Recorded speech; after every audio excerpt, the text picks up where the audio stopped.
Hello everyone, আজকে হচ্ছে সন্ধ্যায় নাস্তায় খাওয়ার জন্য একটি স্ন্যাক্স আইটেম বানাবো। সেটা হচ্ছে বেলপুরি। আর এটা খুবই অল্প উপকরণ দিয়ে বানানো যায়। দেখতে যেমন লোভনীয় হয়েছে, খেতেও কিন্তু দুর্দান্ত হয়েছে।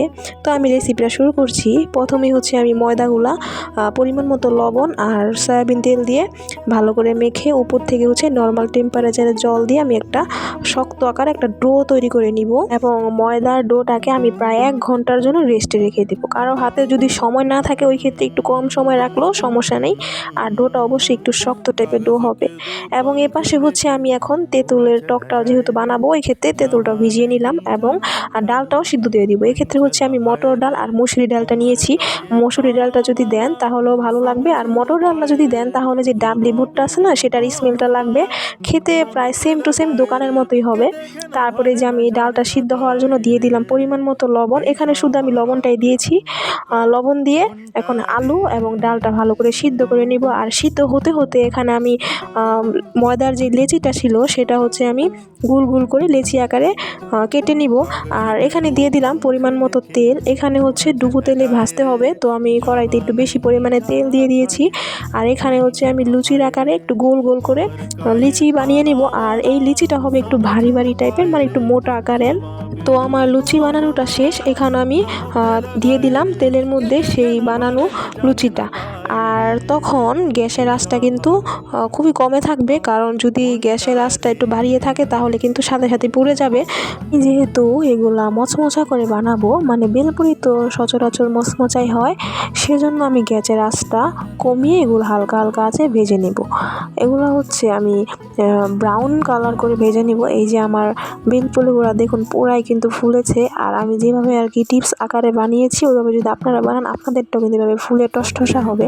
এই যে আমার বেলপুরি ভাজা শেষ, মানে বেলপুরির যে পুরিটা। এখন হচ্ছে আমি সিদ্ধ করা আলুগুলাও ম্যাশ করে নিব।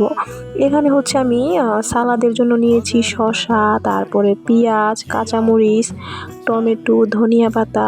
এগুলো হচ্ছে ভালো করে আমি কেটে নিলাম। এরপর আমি যেই তেঁতুলেরটা ভিজিয়ে রেখেছিলাম, এখন ওই টকটা বানিয়ে নিব। এই জন্য আমি দিয়ে দিলাম পরিমাণ মতো লবণ এবং দিয়ে দিলাম সিদ্ধ করা ডাল এবং আলু।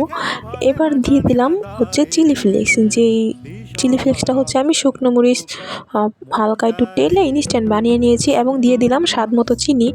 তারপর আমি যেই সালাদ আইটেমগুলো কেটে রেখেছিলাম তার মাঝখান থেকে ধনিয়া পাতা, কাঁচামরিচ এবং একটু পেঁয়াজ দিয়ে দিলাম। দিয়ে আমার টকটা কিন্তু রেডি।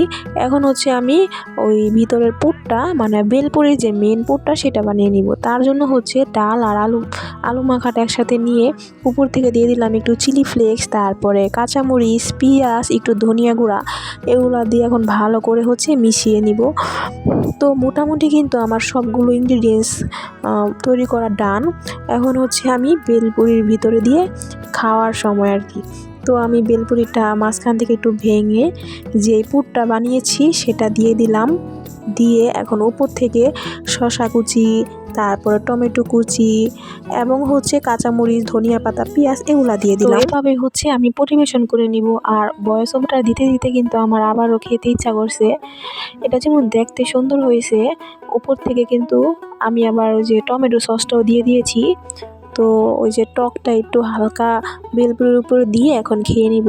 দুর্দান্ত হয়েছে খেতে, অনেক টেস্ট হয়েছে, মানে যেটা আমি বলে বোঝাতে পারবো না আপনাদের। আপনারা এভাবে ট্রাই করে খেয়ে দেখতে পারেন। তো রেসিপিটা এই পর্যন্ত।